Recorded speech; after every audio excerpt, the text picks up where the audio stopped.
ముందుగా మరి Bible reading మనం చేద్దామంటే వాక్యాన్ని చదువుకుందాం. తర్వాత ఆ వచనాన్ని చూద్దాం. ఆహా మహాత్యం అనే పాటలో నుంచి లూకాసు వార్త 23వ అధ్యాయము 34వ వచనం ఆశ యొక్క ముందుకు వచ్చి మాటని చదివి వినిపించవలసిందిగా కోరుతున్నాను.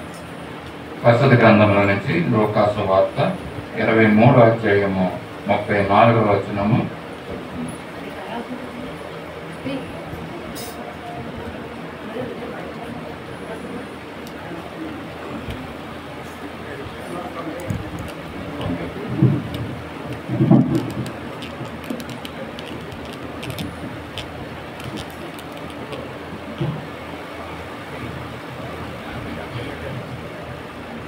లూకాసు వార్త 23వ అధ్యాయం దేవుడి సేవలో పలికిన మొదటి మాట. లూకాసు వార్త 24వ అధ్యాయము 34వ వచనం. యేసు, తండ్రి మీరేం చేయుచున్నారో వీరు ఎరుగరు కనుక వీరిని క్షమించమని చెప్పండి. వారు ఆయన వస్త్రములను పంచుకొనుటకై చీట్లు వేసి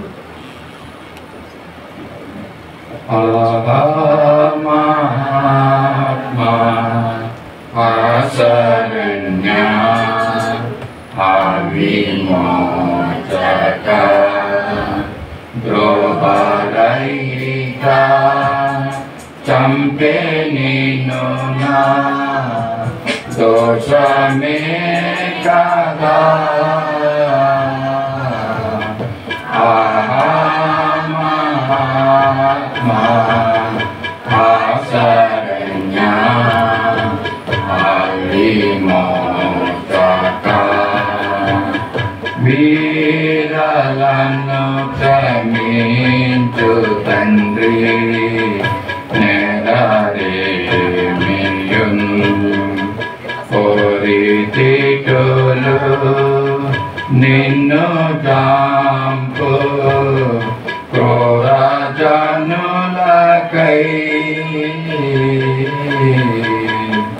ఆహా మహాత్మా శరణ్య విమోచక. సమయంలో మొదటి మాటని మనతో మాట్లాడతారని దానికి మన మధ్యలో ఉన్నటువంటి మండా జై గారు ముందుకు వచ్చి ఈ యొక్క మొదటి మాట నిమిత్తమే ప్రార్థన చేస్తారు. తండ్రి వీరేమి చేస్తున్నారో వీరు ఎరుగదు కనుక వీరిని క్షమించమనే మాటను మనకి మన మధ్య ఉన్నటువంటి విజయ్ కుమార్ గారి యొక్క మాటను మనకు వివరిస్తున్నారు కనుక ఈ మాట నిమిత్తము మనము ప్రార్థన చేసుకుందాం. కళ్ళు మూసుకుందాం.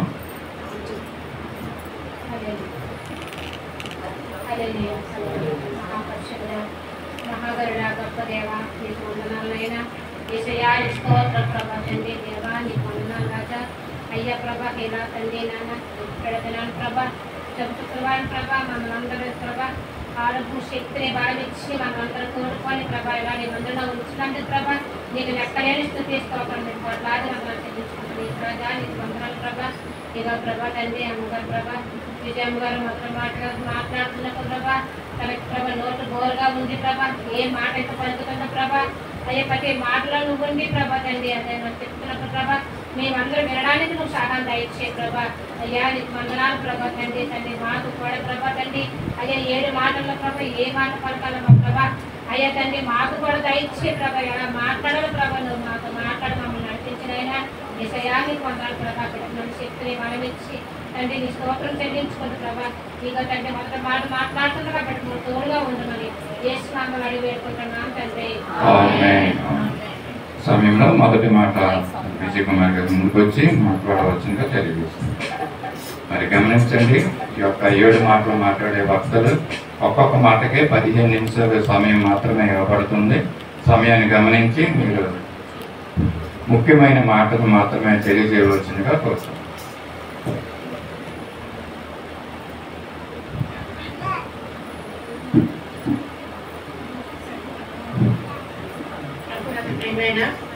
సత్యవార్త సంఘ కుటుంబాలకి మరి ఏ దినంలో నూతనముగా మరి సత్యం కాలేజీ స్టూడెంట్స్కి సత్యవార్త సంఘం తరఫున మరి మేము ఉప్రేడి యొక్క మంచి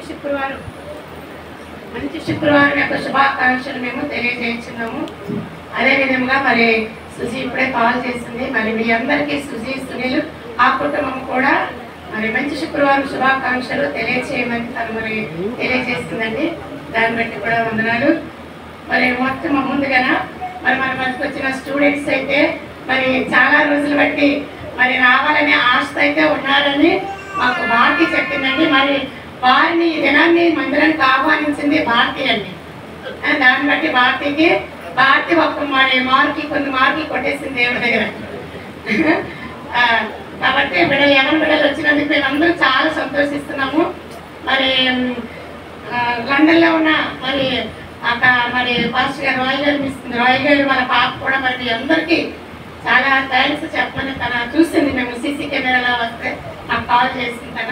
మీ అందరికీ శుభాలు తెలియచేయమంది. అయితే మరి మిమ్మల్ని మరి ప్రతి ఆదివారం మీరు వస్తే బాగుంటుందని మరి మేము అందరం ఆశపడుతున్నాము. మీరు వస్తారని భారతి ఎప్పుడో చెప్పింది. మేము అప్పుడే చాలా జనాలతో మేము అందరూ ప్రార్థన చేస్తాము మీరు రావాలని. కాబట్టి మరి ఎందుకు కొన్ని పరిస్థితులు మీకు ఆటంగా ఉన్నాయేమో అనుకుంటున్నాము.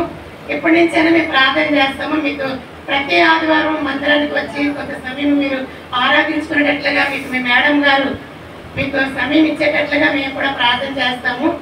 మీరు కూడా ప్రార్థన చేసుకోవాలి. ఎందుకంటే ఆశగల ప్రాణాన్ని ఆయన తృప్తిపరుస్తాడు. 6 రోజులు మీరు నేను నా సమయం ఉతుకానండి. నా సమయం నేను స్టార్ట్ చేసినప్పుడు నాకు చూస్తాను నేను. కాబట్టి మీరు ప్రతి ఆదివారం వస్తే బాగుంటుంది. ఎందుకంటే ఇక్కడ ఆరాధన అయిపోయిన తర్వాత లంచ్ ఉంటుంది. లంచ్ అయిపోయిన తర్వాత యూత్ మీటింగ్ కూడా ఇక్కడ అమ్మగారు కూడా తీసుకుంటారు. అనేకమైన విషయాలు మీరు నేర్చుకోవడానికి అవకాశం ఉంటుంది ముందుకి. ఎందుకంటే ఇప్పుడు పరిస్థితులు చూస్తే బాగొట్టలేదు కాబట్టి సమయం ఉండగానే మీరు దాన్ని సద్వినియోగం చేసుకుని అనేకమైన విషయాలు మీ జీవితాలకు ఉపయోగం. ఎందుకంటే స్టడీ ఎంత అవసరమో బైబిల్ నాలెడ్జ్ కూడా మన క్రైస్తవులకి మన బిడ్డలకి చాలా అవసరం అండి.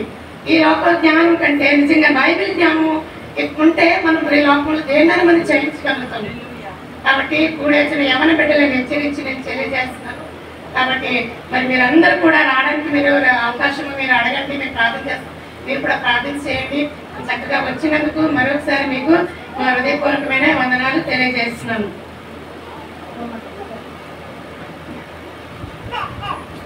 అది 12:10 అయిందండి ఆ టైం. ఎందుకంటే మరి 7.5 రోజులు కూడా మేము చాలా ట్రైనింగ్ పొందేసాం అందరూ.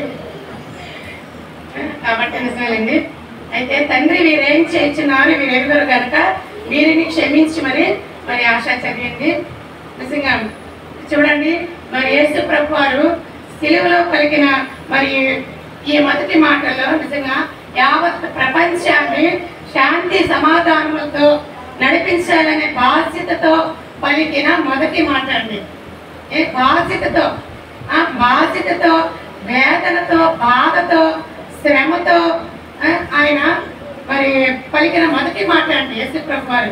నిజంగా చూడండి మనం అంత బాధ్యత పలికిన మాట మనకి ఇక్కడ అర్థమవుతుంది. మరి అదేవిధంగా మరి ఆయన పరలోకమందున్న తండ్రిని కూడా చూడండి.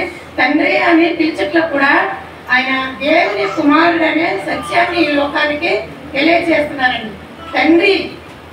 తండ్రి అని ఆ మాట కూడా లోకానికి ఆయన యొక్క నిజమైన తండ్రి కుమారుడు అని సత్యాన్ని ఈ లోకానికి మరి తెలియపరచడంలో కూడా ఆ మాట ఎంత బాధ్యతతో ఉన్నదని మనకు అర్థమవుతుంది. మరి తనను అంత క్రూరంగా హింసిస్తున్న వారిని క్షమించమని వేడుకొరకలు కూడా మరి యేసు ప్రభు వారు మరి నిజంగా చూడండి ఎంతగా మరి వాళ్ళు యేసు ప్రభు శిలువ మీద ఎంతగా యాగం చేస్తున్నారు, ఆయన హింసిస్తున్నారు. అయినప్పటికీ యేసు ప్రభు తనను ఎంతగా వాళ్ళు క్రూరంగా హింసిస్తున్నప్పటికీ సరే ఏమంటారండి క్షమించమని వేడుకుంటున్నారు. యేసు ప్రభు వారు క్షమించమని వేడుకుంటున్నారు. మరి యేసు ప్రభు వారు మరి యేసు ప్రభు వారికి ప్రజలపై ఉన్న ప్రేమ దయ కనికరము మరి ఎలాంటిదో చూడండి. అంతగా మండుటెండలో కల్వరి గొల్గోతా కొండపై ఆ కొండ ఎలాంటిదో మనం తెలుసు, మనం చూస్తున్నాం ఆయా పిక్చర్స్ లో. అలాంటి కొండ మీద మంచి ఎండలో వేదనతో దాహంతో అయినా చూడండి వీరేం చేస్తున్నారు మీరు తెలియదు, మీరు క్షమించండి అని చూడండి. ఆయన ప్రేమ ఎలాంటిదో, ఆయన జాలి దయ మానవుల పట్ల ఎంత ఉన్నదో ఈ మాట ద్వారా మనకి అర్థమవుతుందండి. మరి చూడండి ఆయన ఎంత మరి తనని హింసిస్తున్న వారిని క్షమించమని తండ్రిని వేడుకున్నప్పుడు ప్రభు వారిని అప్పగించడానికి ముందుగా నిజంగా యేసు ప్రభు అని అప్పగించి కూడా మరి అక్కడ ముందుకు తెలుస్తుందండి. ప్రధాన యాజకులు, పెద్దలు, శాస్త్రులు, మహాసభ వారందరూ కూడానండి ఆయన అనుసరిస్తూనే ఉన్నారు. ఎందుకు అనుసరిస్తున్నారండి? ఏదో ఆయన వారు వినాలని కాదు, వింటున్నారు. ఆయనపై వ్యతిరేకాలు కూడా ఆయనపై అడుగడుగున ఆయనకి వ్యతిరేకమే అని పాట పడుతున్నారు. అడుగడుగున ఆయనకి శ్రమలే, అడుగడుగున ఆయనకి వ్యతిరేకతలే ఆయనపై అక్కడ కలుగుతున్నాయండి. మహాసభ వారందరూ కూడా మరి కలిసి యేసును బంధించి మరి ఇప్పుడు చెప్పారు కదండి, పిలాతు వద్దకు తీసుకొని వచ్చారండి. మరి పిలాతు కూడా యూదుల రాజు నీవేనా అని అడిగినప్పుడు కూడా ఆయన ఏమన్నారు? యేసు ప్రభువు నువ్వు అన్నట్టే, అంతే నువ్వు అన్నట్టే అని కూడా మరి ఆయన జవాబు కూడా ఇచ్చారండి. అలా పిలాతు ఆయనతో అడుగుతున్నాడండి, మీరు నీ మీద ఎన్నో నేరాలు మోపుతున్నారు చూడు. అప్పుడు మన ప్రభు సమాధానం ఏం చెప్పలేదండి. ఎందుకంటే రెండోసారి కూడా అడుగుతున్నాడు, నేరాలు మోపుతున్నారు అని సరే యేసు ప్రభు. ఎందుకంటే ఇంతకుముందు యేసు ప్రభు ఆల్రెడీ బోధించారు. ఆయన ఎవరు, ఎందుకు వచ్చారు, ఏంటి అని బోధిస్తున్నారు, వింటున్నారు. అయినప్పుడు కలిసి మళ్ళా అడుగుతున్నారు. అడిగినప్పుడు అక్కడ చూడండి మరి మనకి మార్కు సువార్త 15:1-5 అక్కడ రాయబడింది. యేసు ప్రభు వారు మరి తండ్రి వేడుకుంటున్నారంటే చూడండి, యేసు ప్రభు వారు తండ్రిని వేడుకుంటున్నారంటే తండ్రి యొక్క ఉగ్రత ఎంతగా ఉన్నదో చూడండి. ఎందుకు వేడుకుంటున్నాడు అంటే తండ్రి యొక్క ఉగ్రత బహు భయంకరమైనదండి. అది యేసు ప్రభు వారికి తెలుసు. ఎందుకంటే యేసు ప్రభు వారు నిజంగానే మరి మనకు యేసు ప్రభు వారి ప్రవక్తల కంటే ముందుగానే ఆయన ఉన్నారండి. తండ్రి దగ్గర యేసు ప్రభు వారి ముందుగానే ఉన్నారు. ఈ భూమి మీద రాకముందు కూడా ఆయన తండ్రి కుడిపార్శ్వం మీదే ఉన్నాడండి ఆయన.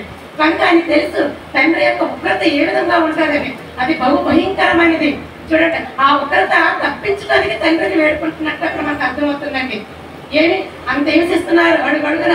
ఆయన 33.5 సంవత్సరాలు ఎంత బోధ చేశారు. ఎంతగా కాలి నడకతో, దాహంతో, ఆకలి దప్పులతో అనేకముగా ఆయన బోధ చేస్తూ ఉన్నారు. ఆయన అనుసరిస్తున్నారు. ఆయన అనుసరించిన వారిలో కూడానండి, ఆయన అనుసరించిన వారిలో చాలా మంది అంట హేళన చేసేవారు కూడా ఉన్నారంట. హేళన చేసేవారు, ఆయనకి వ్యతిరేకంగా ఆయన బోధకి వ్యతిరేకంగా వారు బోధ చేసేవారు కండి. అలాంటి వారిని కూడా మరి అక్కడ యేసు ప్రభు వారు అందరి కోసము తండ్రిని వేడుకుంటున్నాడు. తండ్రి యొక్క ఉగ్రతకి వాళ్ళు పాలివారు కాకూడదు. ఏమిటండి అంత చేశారు, మరి తండ్రి ఉగ్రతకి వాళ్ళని అప్పగించలేక లేదండి. ఆయన అందుకనే కదండి ఆయన మొదటి మాటలను ఆయన క్షమాపణ గల మంచి మనసు యేసు ప్రభు వారికి ఇచ్చాడండి. ఇచ్చిన మనసు ఇచ్చిన కూడా తండ్రే ఇచ్చాడండి. నిజంగా చూడండి ఎంతగానో మరి ఆయన అంత వ్యాధుల బాధలో కూడా మరి తండ్రి యొక్క ఉగ్రతను మనకి తప్పించడానికి మరి అక్కడ రాయబడిందండి.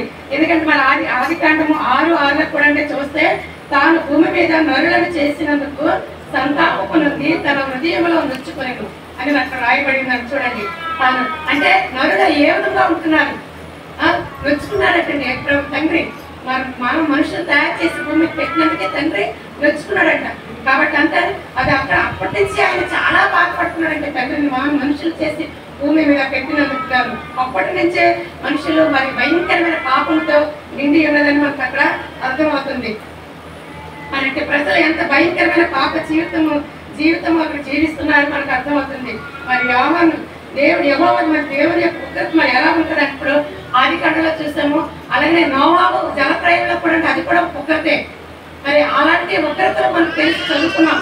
ఆ ఉగ్రత అలాంటి ఉగ్రతలకి ఈ జనులేంటి, శాస్త్రులు, ప్రధాన యాజకులేంటి, ఈ యొక్క దొంగలేంటి, రానువారేంటి, అలాంటి వారు ఎవ్వరు కూడా ఆ ఒక్క ఉగ్రతకి ఎవ్వరు పాలిభాగస్తులు కాకూడదని మరి అక్కడ తెలియజేస్తున్నారు. నోవాహు కాలం యొక్క జలప్రయాణం మరి అలాంటిదో మనకు అందరికీ తెలుసు. అలాగే మరి సొదొమ పట్టణం కోసం కూడా మరి అబ్రహాము కూడా తండ్రిని వేడుకుంటున్నాడు కదండి ఉగ్రత తప్పించాలని. మరి ఇంకా చాలా మంది ఉన్నారండి. మరి సిలువ వేయమని కేకలు వేసి అప్పటి ప్రజలు మరి క్షమించమని ప్రభు మీద. మరి అలాగే మోషే కూడా చూడండి ఇశ్రాయేల్ ప్రజల కోసము తండ్రి అనే దేవుణ్ణి ఎన్నోసార్లు వేడుకున్నాడండి. ఎన్నోసార్లు వాళ్ళు తిరుగుబాటుతనం చేస్తున్నారు, వాళ్ళు నడిపిస్తున్నాడు. వాళ్ళు దేవుడు అంటే ఎరగని ప్రజలండి వాళ్ళు. అయినప్పటికీ దేవుడు వారిని పరిగణించి ఆ బానిసత్వం నుంచి వారిని ఎలాగైనా జనాంగా నేను విడిపించాలి అని ప్రార్థన యొక్క ఆలోచనతోని మోషే ఆవరణలు దేవుడు ఏర్పరచుకుని మరి విడిపించడానికి మోషేని నడిపించుకున్నాడు. అనేక మరి వ్యతిరేకత మోషే మీద కూడా వచ్చాయండి. ఇశ్రాయేల్ జనం చెప్పినట్లుగా మోషే కూడా మన తండ్రిని అక్కడ వేడుకున్నట్లు మనకు తెలుస్తుందండి. మరి తండ్రిని వేడుకలకు పోనట్టు మరి నిజంగాండి మరి ఈ భూమి మీద అప్పుడు అలాగే తండ్రిని వేడుకోకపోతే మన పితరులు నిజంగాండి మరి భూమి మీద మరొకసారి దేవుని యొక్క ఉగ్రత వచ్చినేమో అని నాకైతే మరి బైబిల్ కూడా అదే మనకి తెలియజేస్తుందండి. అందుకే క్రీస్తు పూర్వం యెషయా ప్రవక్త కూడా అండి యెషయా 53:5 కూడా మరి ఈ విధంగా ప్రవచించాడండి. మన అతిక్రమలను బట్టి అతడు గాయపరచబడెను, మన దోషములను బట్టి నలుగబట్టబడెను, మన సమాధానార్థమైన శిక్ష అతని మీద పడెను, అతడు పొందిన దెబ్బల చేత మనకు స్వస్థత కలుగుచున్నది. మరి చూడండి ఈ ప్రవచనం నెరవేర్పు కోసము ప్రభు మన పాపములను బట్టే నలుగుబట్టబడినట్లు మనకు అర్థమవుతుందండి. ఆయన నలుగుబట్టబడ్డాడు, ఆయన గాయపరచబడ్డాడు. నిజంగా చూడండి మానవుల మధ్య సమాధానం కల్పించాలని, సర్వ మానవాలు ఐక్యత ఉంచాలని మరి ఆయన అంత గొప్ప మాట. మరి అది చిన్న విషయం కాదండి. క్షమాపణ అనేది చిన్న విషయం కాదు. అది ఎంత పెద్ద మనసు ఉంటే అది మనం క్షమించగలుగుతాం. అది మనం ఆత్మతో నింపబడిన వారం అయితే, ఎందుకంటే ప్రభువారు దేవుని యొక్క ఆయన ఎప్పుడూ ఆయన ఆత్మతోనే నింపబడి ఉన్నారు కాబట్టి అందుకే మరి యేసు ప్రభు క్షమించగలిగారు. నిజంగా చూడండి మరి మానవుల మధ్య ఆయన సమాధానం మరి సంతోషము ఆనందాన్ని మరి కల్పించడానికి అంత శ్రేష్టమైన మాట ఆయన పలికినట్లు అర్థమవుతుంది. పాపం అనే రోగముతో పడి ఉన్న మనలను కూడా మనకు ఆయన పొందిన దెబ్బల ద్వారా స్వస్థతని. మరి నేను మనం ఎప్పుడైనా వాక్యం చెప్తే నాకు అది వచ్చిందండి. మనకి నాకైతే అర్థమవుతుందండి. స్వస్థత కంటే ఏం కావాలండి? క్షమాపణ కావాలండి. దేవుడు మనకు క్షమిస్తే చాలు, స్వస్థత మనకు ముఖ్యం కాదు. మనకి క్షమాపణ కావాలి, మన పాప రోగములకి మనకి స్వస్థత కావాలి, మనకి విడుదల కావాలి. మన దేవుడు క్షమిస్తే చాలండి. ఏ వ్యాధితో మనం సరే మన దేవుడు రాసినట్టు వెళ్ళగలగాలి అంతే. కాబట్టి అది మనం ఎప్పుడు స్వస్థతల కోసం మనం ఆశపడకూడదు. అది కావాలి ఇది కావాలని కూడా మనం ఆశపడకూడదని నేను మొన్న మరి వెంకటేష్ లో ఒక రోజు నేను వాక్యం చెప్పానండి. మనం ఎప్పుడు కూడా మనం నన్ను క్షమించమని అడగాలి. మా అపరాధం మన దేవుడు ఆశీర్వాదాలన్నింటిలో కూడా మనం క్షమాపణ క్షమించుకుంటూనే మనం వెళ్ళాలి. క్షమించుకుంటే వెళ్ళాలి అంటే దేవుని ఆత్మతో కూడా మనం ఎప్పుడు నింపబడి ఉండాలి అంటే ఆయన ఆత్మకు మనం చోటివ్వాలి. దేవుని మాటగా మనం చోటివ్వాలి. ఎప్పుడు మనతో మాట్లాడుతూ ఉంటాడండి. మనం చాలా బిజీ అయిపోతాం కానీ పనుల్లో కూడా అండి పరిశుద్ధాత్మ దేవుడు అనేక సార్లు మనం వంటలు చేసుకున్నా, మనం బట్టలు తక్కున్నా, మనం ఏ పని చేసినా, మనం ప్రయాణాలు చేసినప్పుడైనా సరే అలా దేవుడు తన బిడ్డలతో మాట్లాడుతూ ఉంటాడు. అలాంటి స్వరాలు మనం వినేటట్లుగా మనం ఉండాలి. మన ఆలోచనలు మరి వేరే విధంగా ఉండకూడదండి. ఆయన మాటలో స్వరము వినేటట్లుగా ఆయన ఏం చెప్తున్నాడని మరి ఆ యొక్క ఆలోచనతో ఉంటే మనం ఆయన స్వరాన్ని మనం గ్రహించగలుగుతూ ఉంటాము. ఆయన పొందిన దెబ్బల ద్వారా స్వస్థత మనకు కలుగ చేసినట్లు మనకు అర్థమవుతుంది. నిజంగా చూడండి ఎంత గొప్ప దేవుడో. తన కుమారుని మరి ఎంత చూడండి ఆయన తండ్రి యొక్క కుమారుని ఎంత గొప్ప త్యాగానికి అప్పగించాడు. అది ఎంత గొప్ప త్యాగం అండి. చెప్పుకుంటే మనకి ఈజీగా మనం చెప్పుకుంటున్నాం కానీ ఏసీ రూమ్లో కూర్చొని అది ఎంత శ్రమ. మరి ఆ త్యాగం ఎంత త్యాగానికి అప్పగించినప్పుడు ఆయన ఇష్టపడినందుకు కూడా మరి చాలా మనం అభినందించవలసిందే. మనం ఏమిచ్చి కూడా రుణం తీసుకోలేము. మన బతుకుదెలు సరిపడవు, మన నాలుగులు సరిపడవు. ఆయన ఇష్టపడినందుకు ఆయన భూమి మీద వచ్చి మానవుల కోసం త్యాగం చేయడానికి నిజంగా మానవులు నమ్మరు అని ఒక రుజువుగా ఆయన తండ్రి యొక్క భూమి మీదకి ఒక స్త్రీని కన్యకుని ఏర్పరచుకొని ఆయనని భూమి మీదకి దేవుడు అనుగ్రహించినందుకు మనం నిజంగా తెలియదు. దేవుడి కృప మనకు ఎల్లప్పుడూ తోడు ఉంటుందండి. మనం ఎప్పుడు కూడా ఆత్మపూర్ణగా ఉండాలి. మనం ఎప్పుడు మన నోట స్థుతులు మనం చెల్లించుకున్న వారంగా ఉంటే కనుక దేవుడు తప్పకుండా ఆయన యొక్క పరిశుద్ధాత్మ నడిపింపు మనకి ఎప్పుడు కూడా మనకి తోడుగానే ఉండాలి. ఆయన పొందిన మరి దెబ్బల ద్వారా స్వస్థత కలుగ చేసిన నిజంగా ఎంత గొప్ప దేవుడు అంటే తన కుమారుడిని ఎంత గొప్ప త్యాగానికి బలిగా అర్పించాడు. ప్రభు పలికిన మరి మొదటి మాట మనకి ప్రభు మనకు ఆ యొక్క మొదటి మాటలోనే ఒక మంచి ఉపదేశము మనకి అనుగ్రహించినట్లు కూడా మనకు అక్కడ అర్థమవుతుందండి. మత్తయి 5:44 కూడా మీరు పరలోకమందు మీ తండ్రికి మీరు కుమారులై ఉండినట్లు మీ శత్రువులను ప్రేమించండి, మేము నివసించే వారి కొరకు ప్రార్థన చేయండి. చూడండి, శత్రువులను ప్రేమించమన్నాడు, హింసించే వారి కొరకు ప్రార్థన చేయమన్నాడు. అంటే ప్రభు మరి వాక్యాన్ని బట్టి చూడండి మనకి సమాధానం కలిగి ఉండమని అక్కడ చెప్తున్నాడు. అలాగే మత్తయి 5:9 కూడా చూడండి అక్కడ సమాధానం వచ్చి వారు ధన్యులు, వారి దేవుని కుమారులు నిలబెడుతున్నప్పుడు అక్కడ మనకు రాయబడి ఉందండి. మరి క్షమించే మనసు కలిగి ఉండాలంటే మరి నిజంగా తండ్రి దేవుడి యొక్క మరి పరిశుద్ధాత్మ సహాయం మనకి ఎంతో అవసరము. మరి లోకంలో శాంతి సమాధానంతో నిండి ఉంటుందని మరి వాక్యం మనకు తెలియజేస్తుందండి. మరి అదేవిధంగా మనము దేవుడికి ప్రార్థన చేయనప్పుడల్లా కూడా మన ప్రార్థన దేవుడు వినాలి అంటే మనం ప్రార్థన చేసినప్పుడు ఎప్పుడు కూడా మనము దేవుడు తగ్గించుకోవాలి, మన అపరాధం మన దేవుడు ఒప్పుకోవాలి, ఇతరులు కూడా మనం క్షమించాలి. ఎందుకంటే అడుగడుగురు మనకి మన పక్కనే కూర్చుంటారు, మన దగ్గరే ఉంటారు, మనం పెట్టిందే తింటారు. కాబట్టి అడుగడుగు మనకి వాళ్ళ దగ్గర మనకి వ్యతిరేకత వస్తాయనే మనకి బైబిల్ కూడా మనకి బహు స్పష్టంగా మనకి వివరిస్తుందండి. ఇవన్నీ కూడా మనం ఏ బుక్స్ లైబ్రరీకి వెళ్ళా, ఎక్కడ ఏ గ్రంథాలయకి వెళ్ళి వ్రాయబడి లేదండి, ఎక్కడ ఎంతలో కూడా వ్రాయబడలేదు. ఓన్లీ పరిశుద్ధ గ్రంథంలో ఒక్కటే వ్రాయబడింది. ఏ విధంగా మనం సమాజంలో బ్రతకాలి, ఏ విధంగా జీవించాలి, తోటి వారికి ఏ విధంగా ఉండాలి, స్నేహితులు ఏ విధంగా ప్రేమించాలి, స్నేహితులతో ఏ విధంగా ఉండాలి, అన్ని కూడా మనకి బైబిలే మనకు బోధిస్తుంది.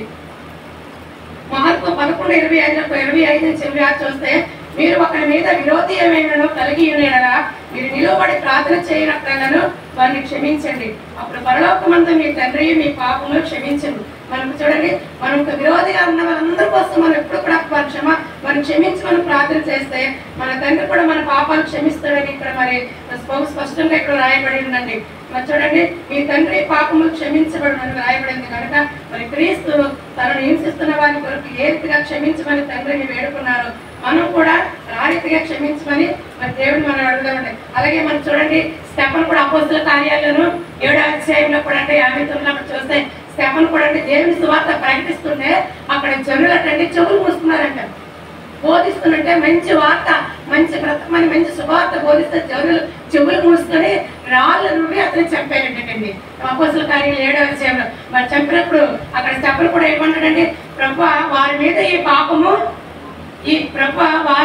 పాపము మోపకము అన్నాడటండి స్టెఫన్.